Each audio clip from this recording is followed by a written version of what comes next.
Hello, everybody. Welcome back. Apologies for the slight technical delay. Janet Gray, who is the chair for this, will be joining us during this session, but I'm going to kick it off. So we're going to hear about experiences of growth and success. And I think the point we want to make is if they can, you can. And I really, like you, I'm sure, want to hear what their stories are going to be. So without further ado, I'd like to introduce Tom Clark-Forrest, Jane Strand, Latoya Lewis, and Martin Hogg.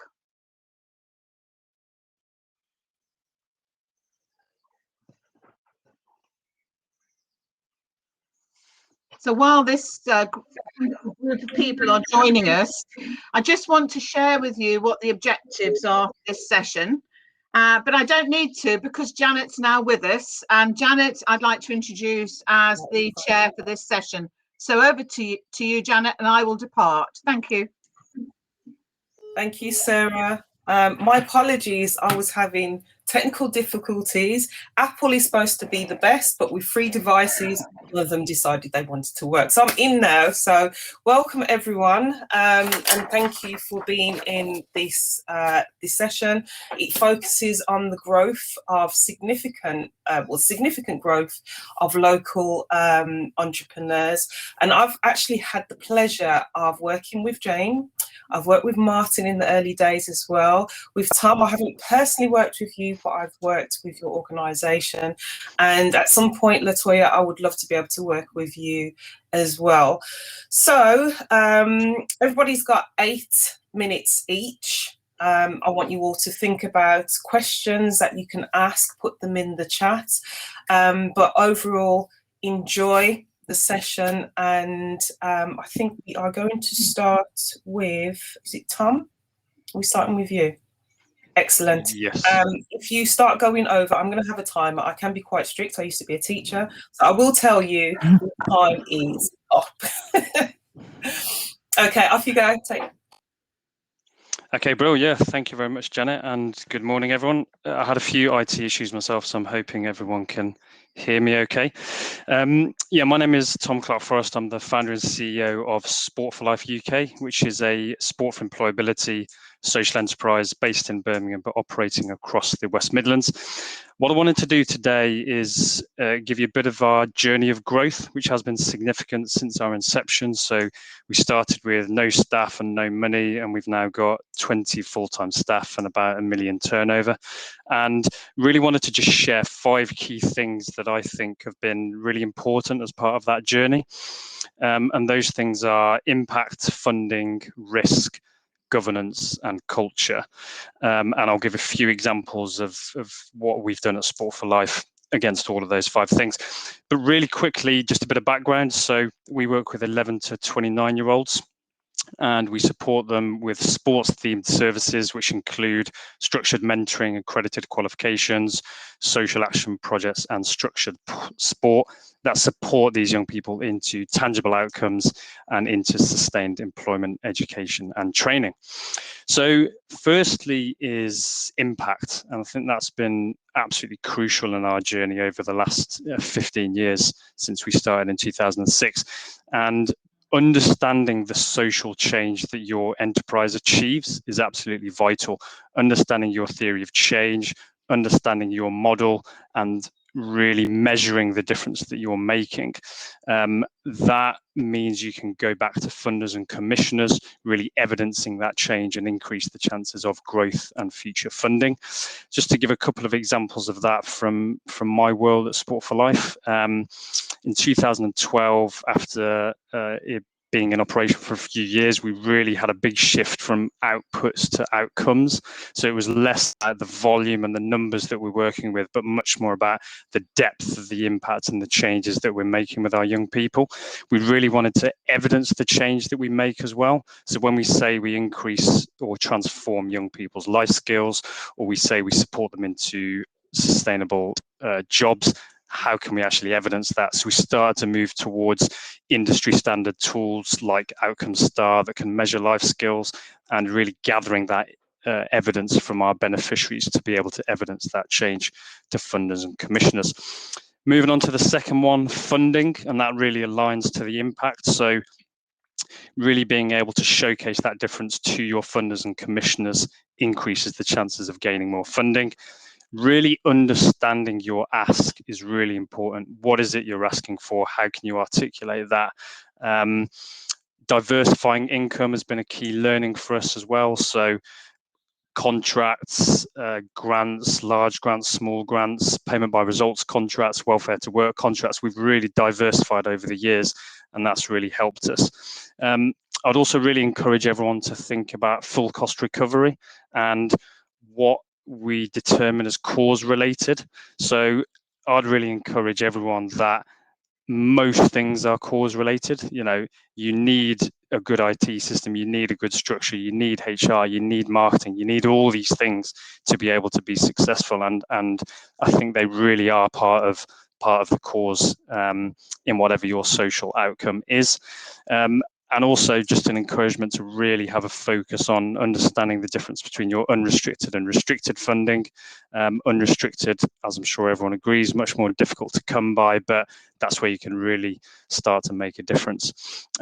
And bringing it back to my organisation, when we first took a bit of a risk in taking on a full-time role within an income generation capacity back in 2014, and we've on average experienced 20% growth year on year since then. So bit of a risk, but a really good investment.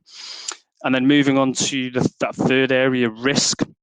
Really believe that if you prohibit failure, you kill innovation. So to be able to tackle complex social issues, we really try to have a culture where we don't stigmatize failure, where we really promote trying new things, and it doesn't matter if we get it wrong. Having strong reserves is really important if you're taking those risks. But yeah, having that real positive culture around failure and learning from it, I think is really important. We made quite a big investment in a new qualification structure a number of years ago, changing from a QCF level 1 to a level 2 in what we did, and really paid off and really increased the level of outcomes and outputs that we had in the future. That's not to say all our choices with risk were really good. Countless times we've made mistakes and we've done things wrong, and we've learned from it, and I think we're better and more resilient as a result. Penultimate one is governance. Might sound like quite a boring one, but I think it's really, really important to have good governance, to have an effective board, a really good CEO-chair relationship, structured policies and processes, a real good understanding of your scheme of delegation. So what is the board's responsibility? What is your responsibility as the leader or as part of a leadership team? Again, might sound like it's not the most exciting thing, a bit boring, but to be really safe, that's the kind of bedrock and the foundation of an organization. And my encouragement would be to not have it as an afterthought. Bringing it back to Sport for Life, in 2016, we had a huge governance review. So a real kind of warts and all review of the operations of our board, how that's working, our policies, our processes, things that can be improved. And I think we've had real benefits on the back of that. And probably the most important point on governance, I think, is really understanding the difference between your board being strategic versus operational. Really important that the board see things through good governance and the strategic lens, as opposed to getting too involved in the day-to-day operations. And lastly, and probably most importantly, is culture and values. So for us, we're a delivery organization. We're quite staff heavy, and staff are our biggest asset, and we're nothing without them. So we really believe that to invest in our staff and to value our staff and prioritize their well-being, that's the best thing we can do, because they're the ones that are supporting our beneficiaries. Culture, I think, is much more important than strategy, and we've been on a real journey of being really values-led. So values-led in our recruitment of staff, in our approach, in our PDRs, and that is ultimately one of the most important things when growing, is really being values-led and having your team at the heart of that. And that's 7.5 minutes, which has gone very quickly. So I think we're good for any questions. Cheers. That was brilliant, Tom. Thank you. If we move on to Jane now, and you've got 8 minutes. Thank you.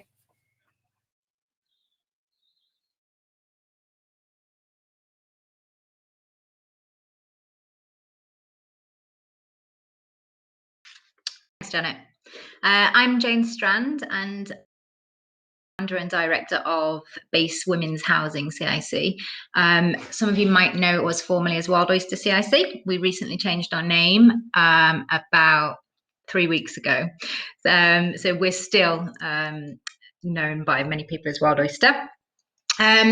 So our offer is safe and secure homes for women, but then we do everything on top of that, from intensive housing management to baking sessions to candle making to exercise classes, anything that is based on supporting the women with their independent living skills so that they can move on, and hopefully we never see them again needing supported accommodation in our system. We've been running for about 6 years and supported 142 women over that period. And obviously it's been quite intensive support. So a smaller number, but again, really values based and really intense. For the social enterprise sector is so important because by default, we're creating impact. So it's vital to input as much as we can into the sector so that even without doing anything other than just business as normal, we're growing our impact as a group and as society. The housing sector, the social housing sector, some of you may know, has had room for exponential growth in the last years. And an awful lot of organisation have this growth. But I think now there's some organisations that are starting to stumble because they put profit before purpose. For our organisation, we've grown, I'd probably say fairly slowly, but quite well, and definitely organically. And that's been as a result of identifying the need as we've been going along. So our model has been to get our offer and our model really, really clear, secure, get our messaging accurate, and then replicate. And that's just seemed fairly recently we have been we've identified a need, still the same, but identified a little bit of a different need. So we're going to grow an arm to the business. So 1, to replicate, and 2, to kind of grow as a result of need. But I think it's really important that you do understand what your growth plan is so that you're clear with it and know that then it's the right time and it's for the right reasons, and that has been the case, especially in the housing sector. I had a bit of a light bulb moment probably 2 years ago on a social enterprise program that I was on with SSE, and it was actually around understanding growth, that it's not just about the impact. You're not just growing because you've got more income, but actually you can grow and scale sideways to create more impact. And actually it's even better if you've got a wider base and a wider foundation and creating all this impact, but you don't actually need more money to do it. So that was one of the really important things, that I changed quite a lot of the processes in the business. I changed our ideas, and it means that growth doesn't always need extra income. Actually, you can use the resources, the networks, the partnerships, you can create collaborations in order to grow sideways and use those, what you've got already, but use them better in order to create more impact. And obviously that's what our sector's about, is creating impact. There was a few things that we were asked what we know now. We wish we knew when we first started off. I think one of the main things was it's okay not to know everything when you start off. As long as you've got enough passion and purpose, then it's okay not to know how to run a business, because I certainly didn't. I wouldn't have called myself a businesswoman when I was first starting off, whereas now I'm making a lot more leaner choices, a lot more clear choices, because I understand my path a bit more. But obviously I needed to start off with all that passion and purpose. Start collecting data from day one. I am all about social impact and social value. I'm also a social impact consultant. But even I wasn't collecting data from day one, because you're so busy and excited to get on and help people and do the data support, that you lose all of that data. So that's really important. That's something that I would I wish I'd have done then, because now that data we use to get more funding, to shout about all, you know, the great stuff that we're doing, and also just to use it to strategically plan, because obviously that's what your information should be about, to say, okay, did this work, didn't it work, how can I do it differently? And if you haven't got that data, you don't know any of that information anyway. Build allies. So when you're first starting off, you have this idea and you think it's great and you put so much effort and energy into it and you want to protect it, but actually if you can't grow and you can't share your story if you don't tell anybody about it.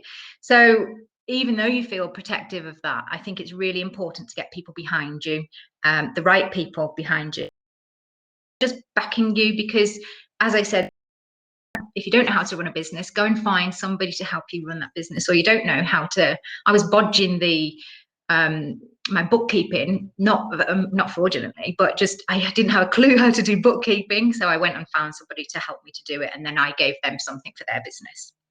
So building allies from the start was really important for us.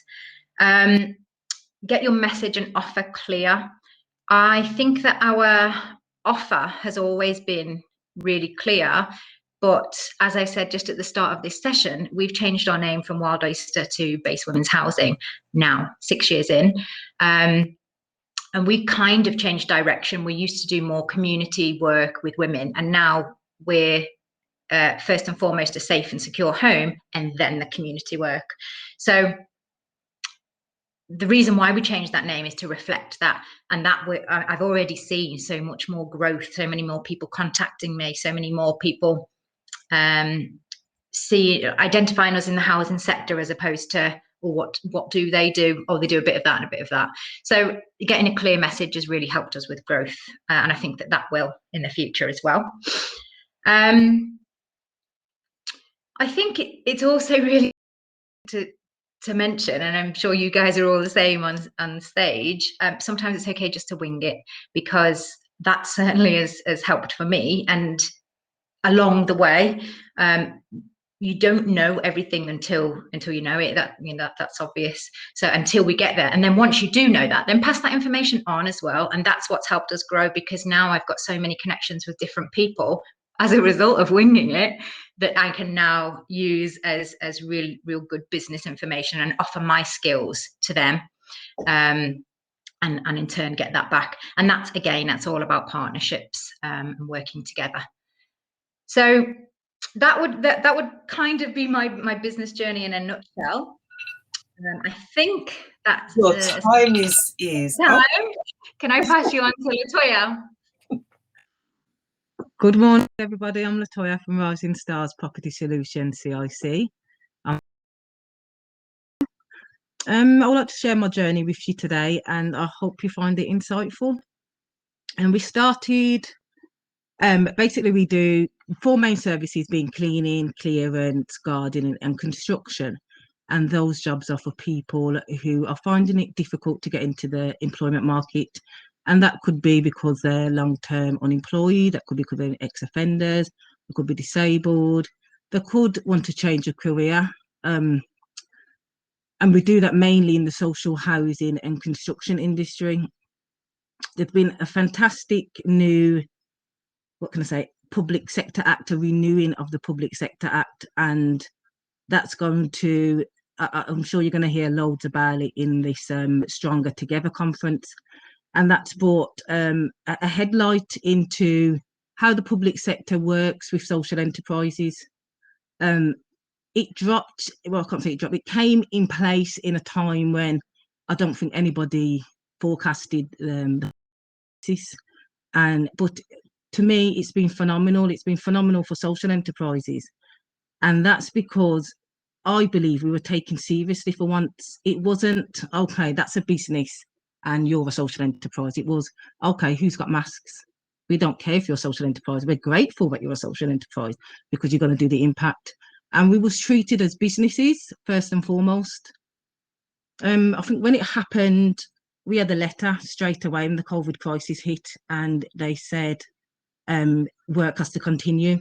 We are 90% service delivery, and we have just, our financial year ends at the beginning of July, and we're just turning over 413,000 at the moment. So that's a great achievement for us. And it was even better to hear that, you know what, we can stay working, we can stay in operation.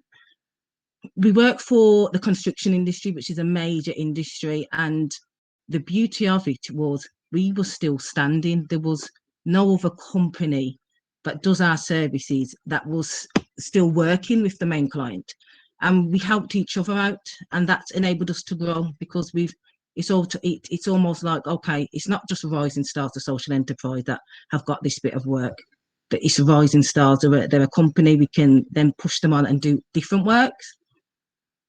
So I think it's been brilliant in that sense. Another thing is it's brought us together. There's loads more of these events about, and companies, I think they find it easier to attend these events and meet everybody, as opposed to having to get everybody in a room, and it costs so much more. So it's been, I've had so many meet the buyer events, I've had so many events like this, and it's just brilliant to get us around, to know who that name is within that organisation. So I'd say all of our business, for myself, I've gone out and got that, I've built relationships, I've worked with the client. So these things here for growth are second to none for us. There was only ever 2 a year, and that was with our accrediting partners, Construction Line and Chaz, and they did meet the buyer events every year, and that's where we went to see your Waits, your RGs, your Mias, your Wilmot Dixons, and now they're here. They're at our fingertips now, so that's brilliant. Stronger Together conference, as that there isn't much things for social enterprises of our size that want to get to the next stage, and I found that, and it was a struggle because I wanted to do more, but I didn't know. I would say don't worry about that. There's things out there, but there's not that many. You've got startups, and there's so many startups and so much help. And the only 2 things that I've identified that are there for scale up and for growth is the Aston Business program, which is brilliant, and the School for Social Entrepreneurs scale up program, which I will be applying for. All help is brilliant. I said we provide 4 main services, and we do, which is cleaning, clearance, garden and construction. And one of those services we do 70% of our work, which is clearing void properties. And we recently set up, because it's now 26 members of staff, set up a furniture reuse part of the business. And when the shops closed, we saw that we was inundated.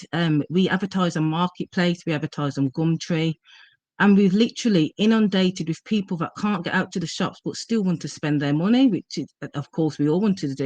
It was all at our fingertips, and we found that we grew exponentially in that sector, and it's now something we're looking at because people's ways of shopping has changed.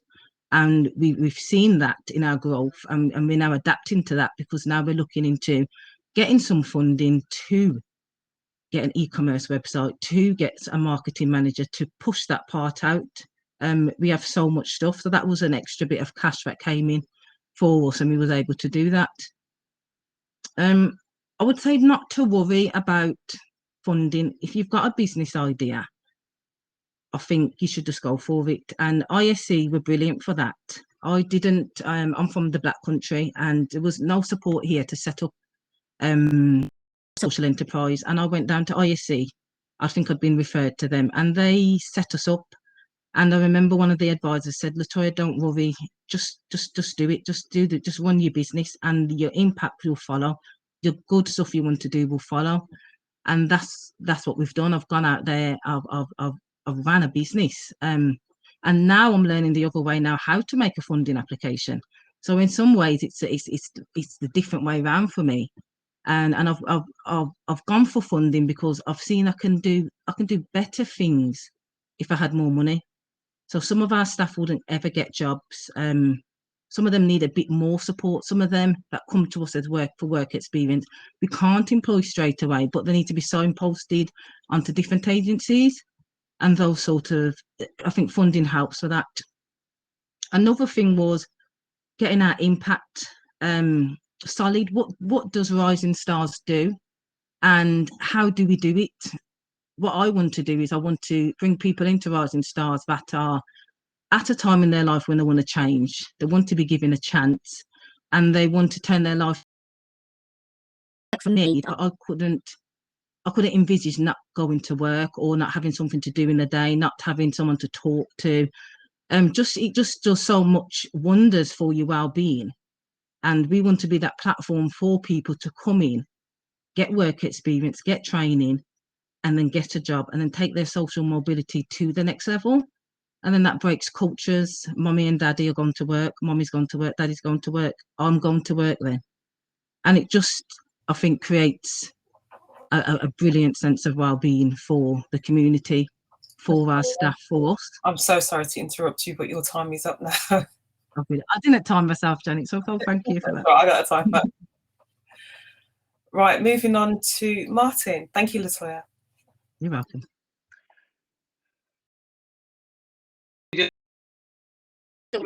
Stories all day. I think it's hugely inspiring. Great to be part of the conference and to hear some of the people speaking earlier as well.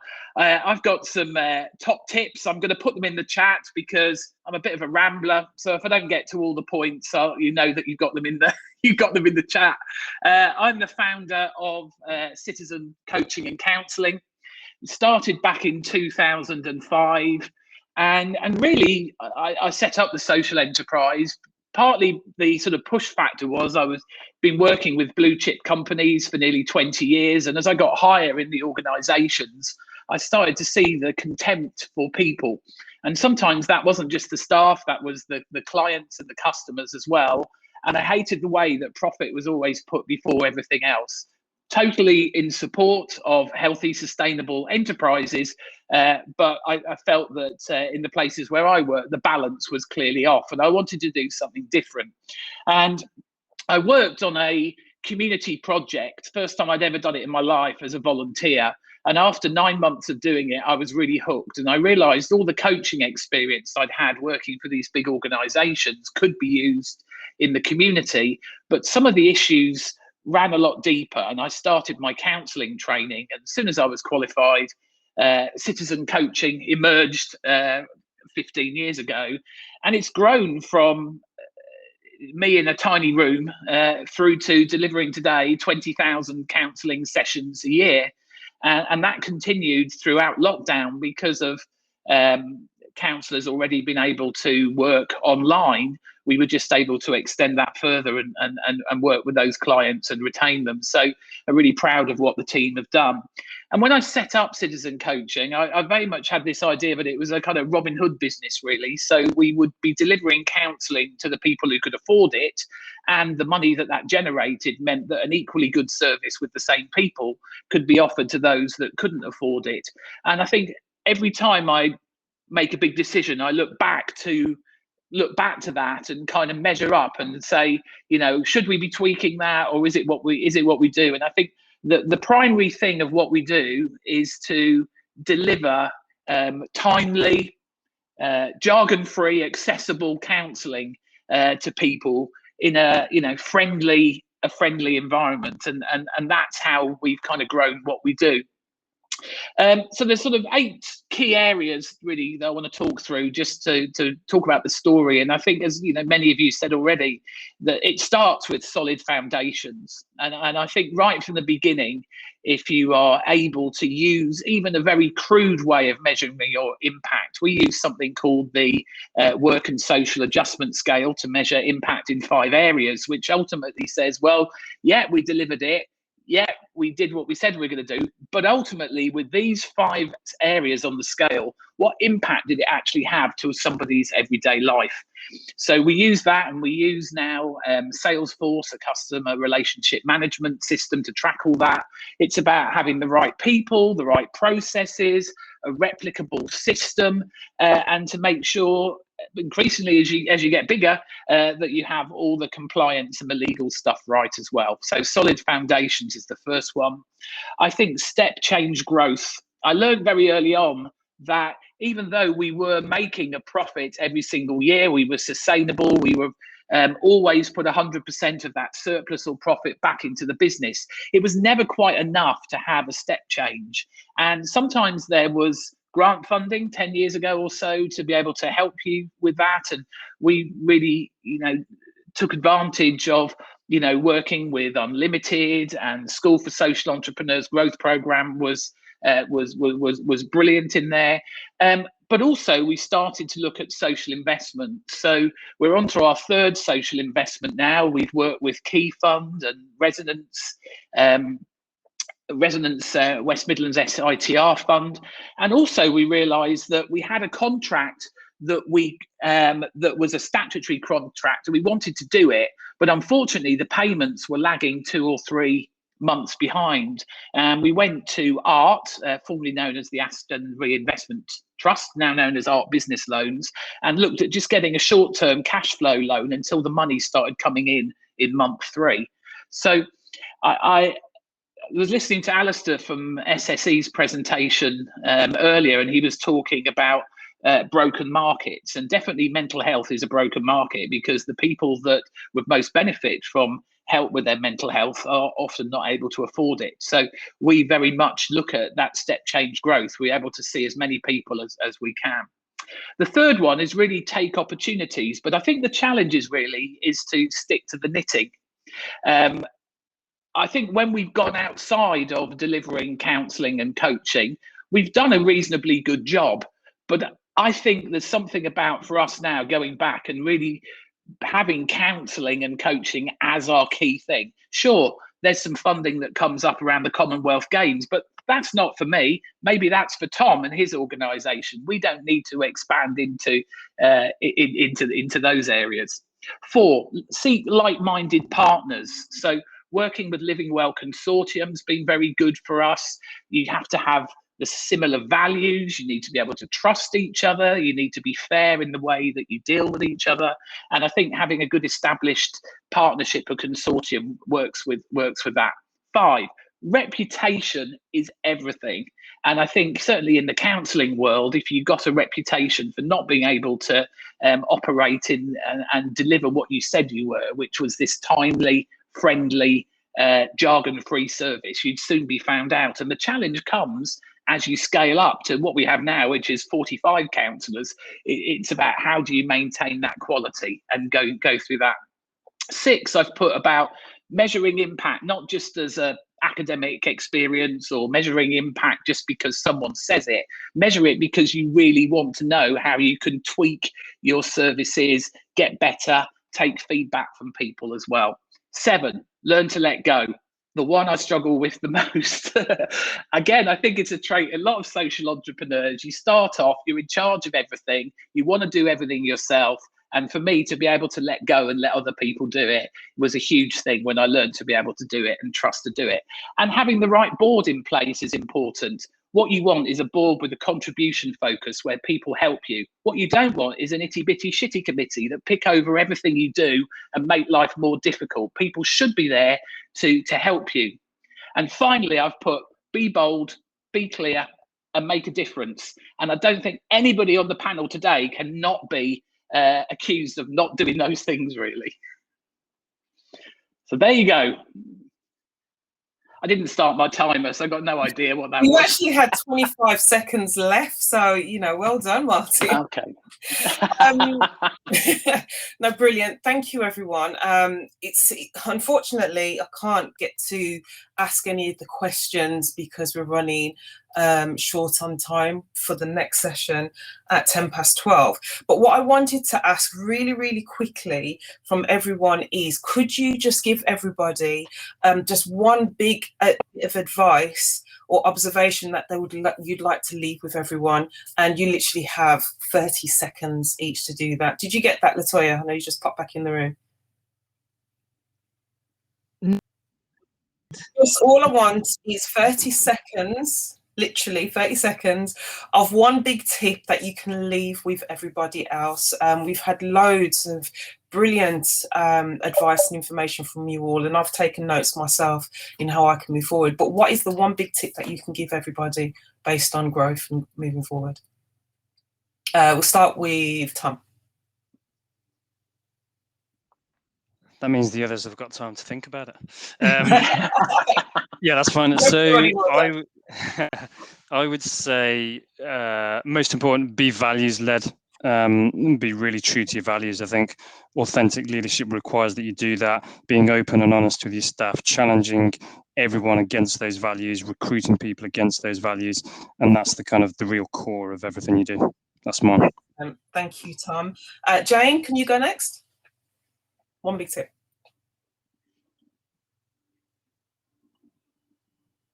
Sorry, that just wasted 10 seconds of my time. But mine would be to think about growth that doesn't necessarily cost money if you don't have the money at that time. So growth sideways as well as up, and growth for impact. And that can be done through all of your existing resources, networks, what you have already, your innovation. This doesn't always require money or income. Excellent, brilliant. Latoya, could you go next? Yep. I would say do what you do best. Find what you do best. Don't venture off too much, and don't try and do 10 different things. As entrepreneurs, we've got thousands of ideas running. We think we can do it all and we can't. So just stick to what you do best and keep replicating it. Excellent. Martin? And you see, Tom, the disadvantage of going last is all the good stuff that's been said, So, so I think to really believe in what you're doing, if you're just starting off, make sure you've got those solid foundations in place. Probably hold the mirror up every so often and say, have we got mission drift on actually what we do best and what we should be doing? Be bold, be clear, make a difference. Brilliant. I'm going to add one as well. It's something that I can't even remember who it was that said it. I apologize, but trust is definitely key. I always say it's good to collaborate with others, and as I said, I've worked with most of you already, but you can't collaborate with everybody because not every opportunity is the right one for you.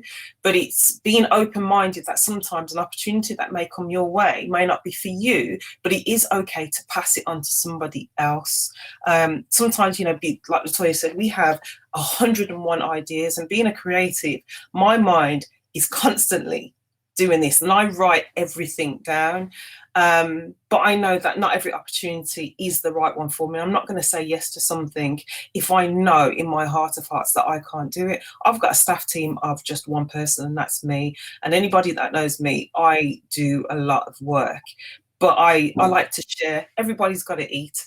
So it literally is about trusting and trust your instincts as well. If something doesn't feel right, then more than likely it isn't. So that's me. I think we've still got a little bit more time. So I'm going to go into the Q&A and I'm going to ask the question that's got the most votes. Again, just a few seconds, about a minute for each person. What approaches do you use to invest in your staff? Is it more than just the training? And if we go we're going to go reverse order. So I'm going to start with Martin this time. You can have a break, Tom. I see how you switched that round there. Oh yeah. I was thinking about. I think it's a Branson quote, and it was about train people so they can leave, treat them so that they can stay. So that they stay, and I think for me it is more than just the training. We use a lot of freelance counsellors as well, and it's being able to manage those people at a distance and but actually make them feel part of the team. So I think it's about having sort of regular dialogue. We very much work in an open sort of plan office. You can't help but bump into people. So about a consistent dialogue, listening all the time, always being open to like incremental improvement and the ideas that people have, but at the same time to make sure that people get the training opportunities as well. I think we've had 19 people who have accessed training of IAP qualifications over the last 18 months, and they're very valuable qualifications for people to get. So I think it's the whole kind of environment or ecosystem that you actually work in as an organisation. Excellent, thank you, Martin. Latoya, do you want to go next? Yes, that was a funny one to answer, to be honest. I had to have a good think about it. And how do we invest in our staff? And it does go a lot more than training, because training normally, that's just to get the service done. But we invest in our staff with our values, and I think with our heart first. And like what Martin said, it's about that environment. We're always thinking about how can we do better for them. Is it a nice place?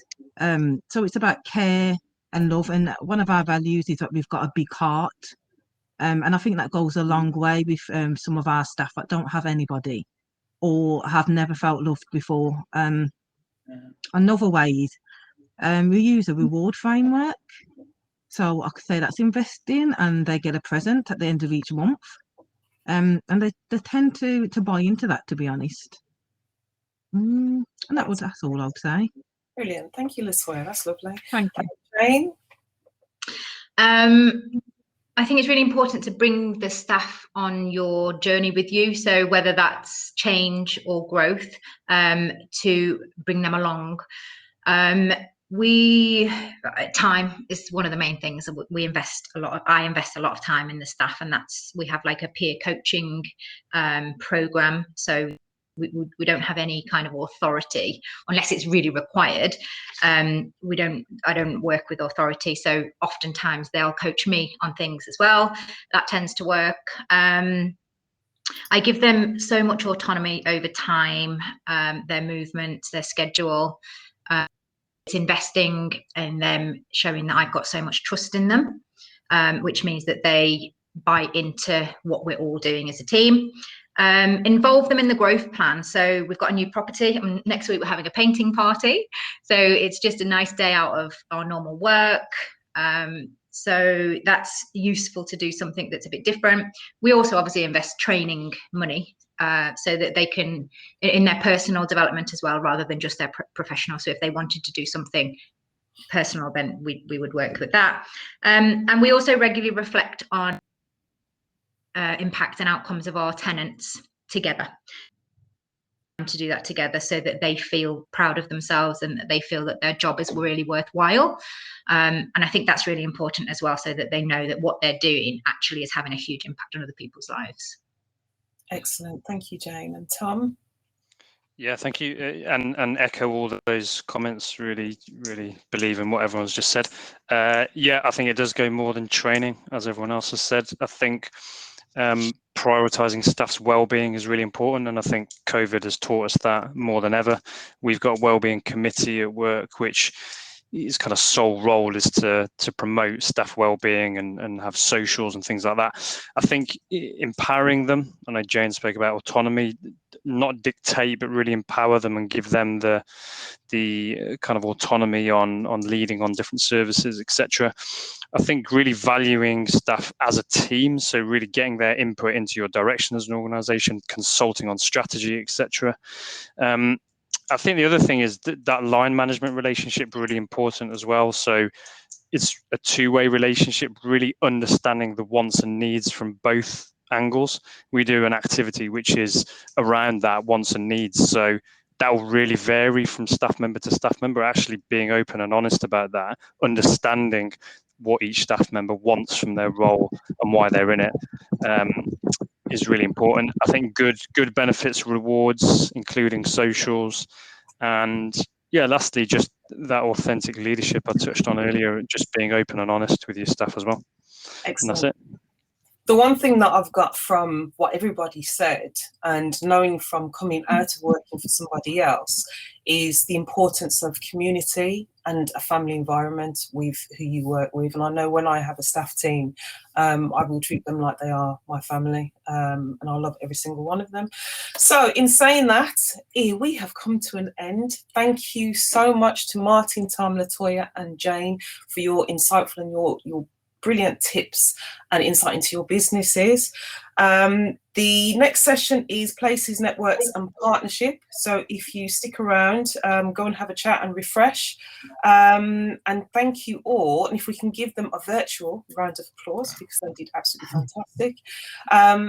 And Sarah, over to you.